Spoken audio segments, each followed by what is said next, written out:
Day 6.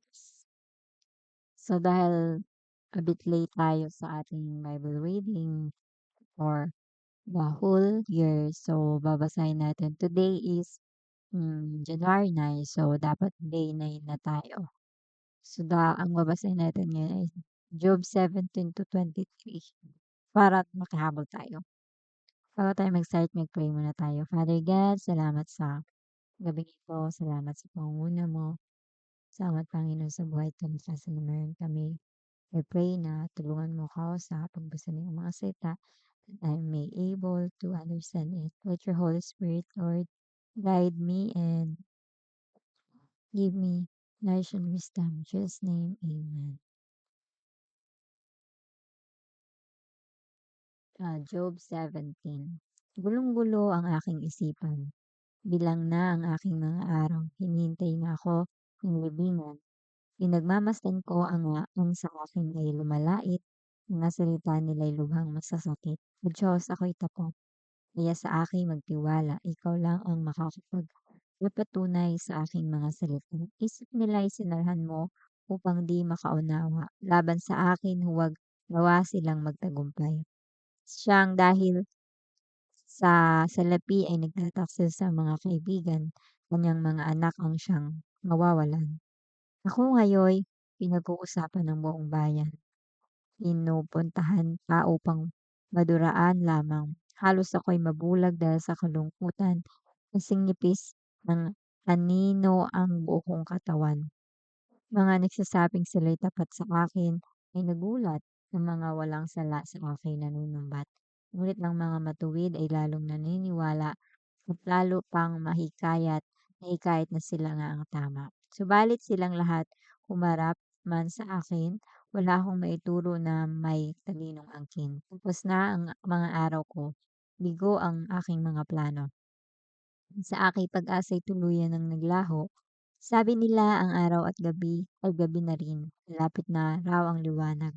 Ngunit alam kong ako'y nasa dilim pa rin. Ang tanging pag-asa ko'y ang daigdig ng mga patay at sa kadiliman doon ako manghihimlay. Ang hukay ay tatawagin kong ama at ang mga uod ay tuturing kong mga kapatid at ina. Nasaan nga ang aking pag-asa? Sino ang dito ay makakita? Dadala ko ba ito sa daigdig ng mga patay? Sasama ba ito sa alikabok ng huntungan? Sumagot si Bildad na suhita. Hiramin naman ang iyong sinasabi. Tumahimik ka muna at pakinggan kami. Kami ba'y ano? Sinong palagay? Mga bakang hangal at walang nalalaman? Sarili mo lang ang iyong sinasaktan dahil sa galit na iyong tinataglay. Pababayaan ba ang daigdig dahil lamang sa iyo? At aalisin ng mga bundok sa kanilang pwesto. Ang ilaw ay masamay. Ang ilaw ng masamay tiyak na papatayin. Ang kanyang apoy ay di na papaningasin. Ang ilaw ng kanyang tahanay pagdidilimin. Ang matatag niyang hakbang ngayon ay nabubuwal. Pagbagsak na nilalapit sa kanya ring kasamaan. Di niya namamalayang ang kanyang mga paa ay sa bitag pupunta. Kaya naman nasisilo itong kanyang mga paa. Isang silo ang sa kanya'y iniumang may bitag na nakahanda sa kanyang daraanan. Saan man siya bumaling takot ay naghihintay, sinusundan siya nito sa bawat hakbang. Mayaman siya noon, ngunit ngayon hikahos. Naghihintay sa kanya'y hirap na at pagdarahop. Nakamamatay na sakit sa katawan niyang kumakalat, mga bisig at paa niya'y unti-unting nag-aagmas. Dati siya'y panatag sa kanyang tahanan, ngayon kinakaladkad patungo kay kamatayan. May iba nang nakatira doon sa dati niyang tahanan, matapos malagyan ng gamot at malinis ng lubusan. Ang kanyang mga ugat at mga sanga, lahat ay natuyo at tawang nalanta. Lahat niyang lahat niyang alaala ay napawi ng lubusan, nakalimutan ng lahat pati kanyang pangalan. Mula sa liwanag, inihagis siya sa karimlan at pinalaya siya sa daigdig ng mga buhay. Isang anak man o apo ay wala siyang naiwan, ni isa'y walang natira sa kanyang sambahayan. Mula silangan hanggang kanluran, nanginginig at kinikilabutan dahil sa kanyang matinding kasawian. Ang masasamang tao'y ganyan ang kapalaran, mga di kilala sa Diyos, ganyan ang kahihit niyan. Ang sagot ni Job, hanggang kailan ninyo ako pahihirapan? Sa mga salitang inyong binibitawan, maraming ulit na ninyo akong nilait. Hindi na kayo nahiya na sa ika'y manabis. Kung sagawa man ako ng kasalanan, walang ibang mananagot kundi ako lamang. Akala ninyo kayo mas mabuti kaysa akin. Pinagbabantayan ninyo ang hirap kong pasanin. Dapat ninyong malaman ang Diyos ang may gawa nito. Ang bitag niyang inuumang ay nasa paligid ko. Tumututol ako sa ganitong karahasan, ngunit walang nakikinig sa sigaw kong katarungan. Hinarangan ng Diyos ang aking daraanan. Binalot niya ng dilim ang landas kong lalakaran. Inalis niya ng lahat ng aking kayamanan. Sinira kanya ang aking karangalan. Saan man ako bumaling, ako'y kanyang pinapalo. Parang punong di binunot, pag-asa ko'y natutuyo. Matindi ang galit ng Diyos sa akin. Isang kaaway ang sa akin kanyang ituring. Ang hukbo niya ay tinipon at ako ay kinubkob. Ang aking tahanan kanyang sinakop. Ang mga kapatid ko'y pinatayo niya sa akin. Mga dating kakilala, hindi na ako pinapansin. Pati mga kamag-anak ko'y nag-aalisan. Naiwan ako, walang kaibigan. Dati kong mga panauhi, di na ako kilala. Para na akong dayuhan sa kanilang mga aliw. Ang utos ko sa kanila hindi na rin pinapansin. Kung kiusap man ako'y ayaw pa rin akong sundin. Pati na ang asawa ko'y nandidiri sa akin. Mga kapatid ko sa laman, ayaw akong makapilit. Ako'y kinukutya ng mga batang paslit. Kapag ako'y nakita, pinagtatawanan at nilalait. Mga kaibigan kong matalik sa akin, yung susuklan ang mga minamahal ko, ako'y nilalayuan. Butot balat na lamang ang natira sa akin. Ang pag-asa ko'y kung mabuhay, maliit na at katiting. Mga kaibigan ko sa akin sana'y mahabag. Kamay na ng Diyos ang saan kay humahampas. Bakit niyo ako inuusig tulad ng ginawa ng Diyos? Di pa ba kayo masaya sa kahirapan kong lubos? Tunay na 'pag nasa kahirapan ka or may mahirap ang kalagayan ng iyong kapatid, more than sa kailangan nila ah, ng parang sabihan mo, more than sa kailangan nila ng payo, mas kailangan nila ng comfort, mas kailangan nila ng pangunawa, mas kailangan nila yung love. Kaysa doon sa mga, salita na nakakapasakit palalo sa kanila. Ito yung nararamdaman ni Job. Ang mga salita ko sana'y maisulat at maitala sa iyong buong aklat.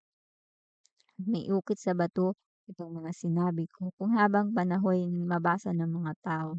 Ngunit alam kong di natutulog ang aking tagapagligtas na magtatanggol sa akin pagdating ng wakas. Pagkatapos na maubos itong aking buong balat, nakikita ko ang Diyos kahit lamang ay maayos. Grabe yun din yung sakit siguro na dinaanan ni Job kasi para siyang, yun nga, ketong na parang yung katawan mo ay nakapagnas. Siya aking mamamasdan at mukha ang makikita. Siya'y makikilala nitong aking mga mata. Ang puso ko'y nananabik na masdan ko na siya. Ako ay patuloy ninyong uusikin pagkat iniisip ninyo ang sala na ay sa akin. Kaya sana ay mag-ingat sa talim nitong tagak na siyang maghahatid ng parusa sa kasalanan upang inyong malamang may hatong nga sa wakas. Nilarawan ni Zophar ang bahagi ng masama. Sinabi ni Zophar sa nananaamita, ang iyong mga sinabi hindi ko na nagugustuhan, kaya hindi ko na mapigilan pagsali sa usapan. Ang iyong mga sinabi ay puro panlalait, kaya tugon ko ngayon aking ipababatid. Hindi mo ba nalalaman na buhat ka sa simula ng mga tao ay lagay sa ibabaw ng lupa? Ang pagmamataas ng masama ay di nagtatagal, umabot man sa langit ang kanyang katanyagan, at ang kanyang ulo sa lupa ay umabot man, sa ulap ay umabot man. Ngunit tulad ng alabok, ganap siyang mapaparam. Ang hantungan niya'y hindi alam ng sinuman. Siya'y parang panaginip na mawawala, parang pangitain ng gabi. Di na muling makikita. Di na siya muling makikita ng mga dating kaibigan at kapamilya. Nakikisama sa mahihirap ang kanyang mga anak, kayamanang kinamkam na mapapabalik lahat. Ang lakas ng kabataan na dati niyang taglay, kasama niyang mahihimlay sa alabok ng kantungan.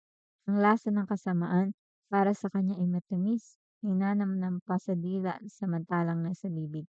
Itong kanyang kasamaan ay hindi niya maiwasan, kahit gusto man niyang iluwa ay di niya magawa. Ngunit nang ito'y lunukin, dumaan sa lalamunan, ubod pala ng pait lason sa katawan. Kayamanang kinakamkam niya, kanya ngang isusuka. Palabasin nga ng Diyos mula sa kanyang bituka. Ang nilulunok ng taong masama ay tulad ng kamandag, parang tuklaw ng isang ahas na sa kanya ipapatay. Ang mga ilog sa batis na siyang dinadaluyan ng kulot at gatas ay di na niya mamasdan. Di rin niya papakinabangan lahat ng pinaghirapan, di niya malalasap ang naipong kayamanan, sapagkat ang mahihirap ay inapi niya, pinamkamang mga bahay na itinayo niya.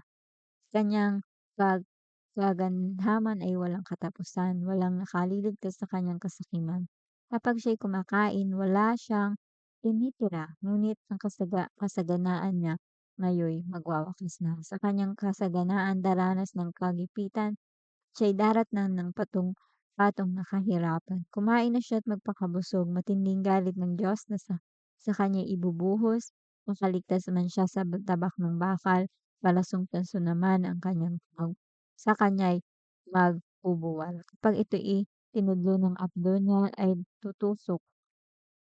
Kung makita niya ito, manginginig siya sa takot. Matinding kadiliman ang sa kanya'y naghihintay. Masusunog siya sa apoy na hindi namamatay. Wala ring matitira sa kanyang pamilya. Ipahahayag ng langit ang kasamaan ng taong ito. Laban sa kanya, ang lupa'y magpapatotoo. Ang lahat ng kayamanan niya ay sisirain. Sa galit ng Diyos, ito'y tatangayin. Ganito ang sapsapitin ng lahat ng masama, kapasyahan ng Diyos na sa kanila'y itinakda. Ang chapter 21, ang sagot ni Job, pakinggan ninyong mabuti itong aking sasabihin. Ituturing ko ng ito'y pag-aliw sa akin. Ako muna inyong pagsalitain. Pagkatapos nito, saka na ninyo laitin. Di laban sa tao itong aking hinanakit. May sapat akong dahilan kung bakit hindi makatiis. Tingnan ninyo ang itsura ko. Hindi pa ba ito sapat upang tumahimik na kayo at walang salitang mabigkas? Tuwing iisipin kong itong sinapit ko, ako'y nanginginig at nanlulumo. Bakit kaya ang masamay hinahayaan pang mabuhay? Tumatanda pa at nagtatagumpay. Meron silang mga anak at mga apo. Abutan pa nila ang paglaki ng mga ito. Hindi pinipinsala ang kanilang mga tahanan, parusa ng Diyos ay di nila nararanasan. Ang pagdami ng kanilang mga hayop ay mabilis. Ang inahin nila ay bangkay na sa ayos kung mabuntis. Ang kanilang mga anak ay naghahabulan, parang tupang naglalaro at meron pang sayawan. Umaawit sa saliw ng tamburin, lira, umiindak, nagsasayaw sa tunog ng mga plauta. Ang buong buhay nila'y puspos ng kasaganaan at mapayapa ang kanilang pagharap sa kamatayan. Sinasabi nila sa Diyos, "Huwag mo kaming pakialaman, ayaw naming alamin ang iyong kalooban. Sino ba ang makapangyarihan, Diyos, upang sambahin namin? At ano ba ang mapapala kung sa kanya'y manalangin?" Nakakala nila sa sariling lakas galing ang tagumpay, ngunit di ako sang-ayon sa kanilang palagay. Ilawan ba ng masamay pinatay ng minsan? Sila ba ay dumanas ng matinding kahirapan? At ang parusa ng Diyos sa kanila ba'y itinataw? Itinulad ba sa dayaming nililipad nitong hangin o ipang walang laman tinatangay sa pawirin? Sinasabi ninyong ang anak ay pinaparusahan dahil sa sala ng kanyang magulang. Parusahan sana ng Diyos ang mismong may kasalanan. Sa gayoy mararanasan nila ang kahirapang sasapitin sa pagparusa ng makapangyarihang Diyos, sila ay pagganasin. Kapag ang isang tao'y binawian ng buhay, ano kayang pakialam niya sa pamilyang naiwan? Sinong makakapagturo ng dapat gawin ng Diyos na siyang humahato sa buong sinuko? May taong namatay sa gitna ng kasaganaan, binatag ang katayuan, maginhawa ang kabuhayan, katawan niya'y malusog at malakalakas ang tuhod. Mayroon namang namatay sa kahirapan, ni hindi nakalasap kahit kaunting kaligayahan. Ngunit pareho silang sa alabok na hihimlay, kapwa inuuod ang kanilang katawan. Alam ko kung ano ang binabalak ninyong gawin. Ang masamang iniisip ninyo laban sa akin, tiyak na itatanong ninyo kung nasaan ang tahanan ng taong namuhay sa kasamaan. Hindi ba ninyo na itatanong sa mga manlalakbay? Mga ulat nila, hindi ba ninyo pinaniniwalaan sa panahon ng kahirapan at kasawiang pala? Di ba't ang masama ay laging naliligtas? Sa kanilang kasama ay walang magpapamukha, walang manyaniningil sa masama nilang gawa. Kapag sila'y namatay ay inihatid na hukay. Maraming nagbabantay sa kanyang libingan, napakaraming sa kanya'y maghahatid sa libing, pati lupang hihigan niya sa kanya ay malambing. Ngunit pang-aaliw ninyo'y walang kabuluhan, pagkat lahat ng sagot ninyo'y pawang kasinungalingan. Ang sagot ni Eliphaz na taga-Teman, ang tao ba'y may itutulong sa Diyos na manlilikha, kahit na siya'y marunong o kaya ay dakila. May pakinabang ba ang makapangyarihang Diyos kung ikaw ay matuwid? May mapapala ba siya kung ikaw man ay malinis? Dahil ba sa takot mo sa Kanya, kaya Kanya sinasaway, pinagsasabihan at dinadala sa kuman? Hindi, ito'y dahil sa napakalaki ng iyong kasalanan at sa mga ginawa mong mga kasamaan. So, itong mga kaibigan ni Job, parang pinagdidiinan talaga na si Job ay nagkasala. Tapos si Job, parang pinagdidiinan niya na hindi niya kailangan yung gano'ng mga salita kasi nahihirapan na siya. So, ang kailangan niya is very less is yung ano, yung comfort, yung magandang sasabihin. Kasi alam niya kung sino siya sa harap ng Diyos. Kaya parang hindi niya itim na yung mga kaibigan niya na yun na lang yung parang inaasahan niya na mag magko-comfort sa kanya kasi iniwan na siya ng pamilya niya, yung asawa niya nandidiri sa kanya. Pero parang hindi pa niya maano, mahinga ng tulong kasi parang inaaway pa siya lalo kaya parang lalong nalungkot dito si Job. Dahil ba sa takot mo sa kanya, kaya kanya sinasaway, pinagsasabihan at dinadala sa hukuman? Hindi. Kundi dahil sa napakalaki ng iyong kasalanan at sa mga ginawa mong mga kasamaan. Mga kapatid, mo'y iyong pinaghuhubad para upang sa utang nila sa iyo'y sila'y makabayad. Ang mga nauuhaw ay hindi mo na pinainom, hindi mo pinakain ang mga nagugutom. Lakas mo ang ginagamit kaya lupa'y nakakamkam at ibinigay ito sa iyong kinalulugdan. Hindi mo na nga tinulungan ng mga byuda, inaapi mo pa ang mga ulila. Kaya napaligiran ka ngayon ng mga bitag at bigla kang binalot ng mga sindak. Paligid mo'y nagdidilim kaya di ka makakita. Naging tubig nitong baha ay natatabunan ka. Di ba't ang Diyos ay nasa taas, mataas na kalangitan at ang mga bituin sa itaas ay kanyang tinutunghayan? Ngunit ang sabi, o ang Diyos ay walang nalalaman at hindi tayo makakatulad pagkat sa ulap niya natatakpan. Akala mo'y dahil sa ulap ay di na siya makakita. Sa ibabaw ng himpapawid ay palakad-lakad lang siya. Talaga bang nais mong lakaran ang dating daan? Dagos na tinahak ng mga nasanay sa kasamaan. Kahit wala pa sa panahon, sila'y tinatangay na ng mukha sapagkat ang kanilang pundasyon ay lubos na naging. Sinabi nila sa Diyos na sila'y kanyang layuan at wala naman daw magagawa sa kanila ang Diyos na makapangyarihan. Sa kabila nito, sila pa rin ipinagpapala.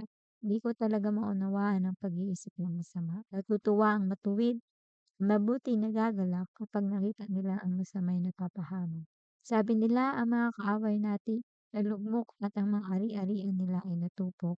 Sumang-ayon ka sa Diyos, makipagkasundo ka sa Kanya, ang buhay mo'y gaganda at magiging maginhawa. Makinig ka at sa Kanyang itinuro mga sinasabi niya itanim mo sa iyong puso. Manumbalik ka sa makapangyarihan, ikaw ay magpakumbaba at alisin mo sa iyong tahanan lahat ng gawaing masama. Ang lahat mong kayamanan ay itapon mo sa alabok at ang mamamahaling ginto ay ihagis mo sa ilog. Ang Diyos na makapangyarihan ang ituring mong yaman na siyang ginto't pilak na iyong pahalagahan. Sa makapangyarihang Diyos ka palaging magtiwala ng makapal ng pagkukunan mo sa tuwa. Papakinggan niya ang iyong panalangin kaya't ang mga panata mo ay iyong tuparin. Lagi kang magtatagumpay sa iyong mga balak at ang landas mo ay magluluwanag. Ang mga palalo'y ibinabagsak na ng Diyos, ngunit iniligtas ang mapagpakumbabang loob. Ililigtas ka niya kung wala kang kasalanan at kung ang ginagawa mo ay nasa katwiran. Nais ni Job sa naiharap sa Diyos ang kanyang kalagayan. Ito naman ang sagot ni Job. Hanggang ngayon ay masama pa itong aking loob. Bagamat ako'y nananangis, pinaparusahan pa rin ng Diyos. Kung alam ko lang kung nasaan siya, matatagpuan, pupuntahan ko siya sa kanyang kinaroroonan. Pangarap ko sa kanya ang aking kalagayan at ilalahad kong lahat ng aking katwiran. Gusto kong malaman ang isasagot niya sa akin nais kong maunawaan ang kanyang sasabihin. Gagamitin kaya sa akin ang lahat niyang kapangyarihan? Hindi, sa halip hinaing ko'y kanyang papakinggan sapagkat ako'y taong matuwid sa nangangarap sa kanya. Kanyang ipahahayag na ito ay walang sala. Sa dakong silangan, hindi ko siya matagpuan. Hindi ko rin siya nakita sa gawing kanluran. Hindi ko rin siya nakita sa dakong hilaga at sa bandang timog ni bakas ay wala. Ngunit alam ng Diyos ang aking bawat hakbang. Kapag sinubok na, lalabas ang kadalasahan. Pagkat landas niya'y aking nilalakaran, hindi ako lumihis sa ibang daanan. Ako'y hindi lumalabag sa kanyang kautusan at ang kanyang mga salita ay aking iniingatan. Hindi siya magbabago at di kayang salungatin, walang makakapagpigil sa nais niyang gawin. Isa sa katuparan niya ang plano niya sa akin. Ang marami ng balak ay kanyang gagawin, kaya't ako'y natatakot na sa kanya'y humarap. Isipin ko lamang ito ako ay nasisindak. Pinanghihina ng Diyos ang aking kalooban.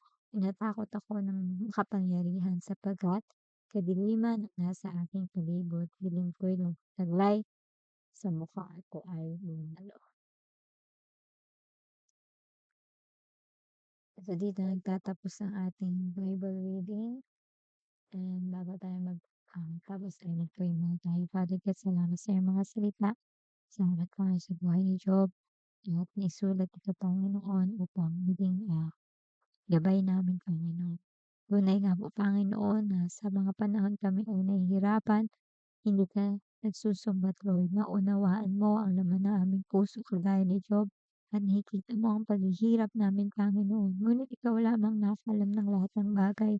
Ikaw lamang nakakaalam, Lord, kung ano at kung bakit nangyari ang mga bagay na yun kay Job. The same time, Panginoon, ikaw lang nakakaalam kung ano man yung mga karanasan namin at ano man yung mga paghihirap na meron kami. Lord, tulungan mo kami may kagaya ni Job na hindi mawala sa inyo yung aming pananampalataya kundi patuloy, Lord, na maging malakas at patuloy, Panginoon, na kilala ka namin, Panginoon, at magbigay sa amin ito, Panginoon, ng mga bagay na mas lalo kaming magtiwala sa iyo anuman ang sitwasyon ng aming buhay. Sa iyo namin pinagkakitiwala, Lord, ang lahat ng bagay na meron kami and give all the glory into your name, Jesus' name.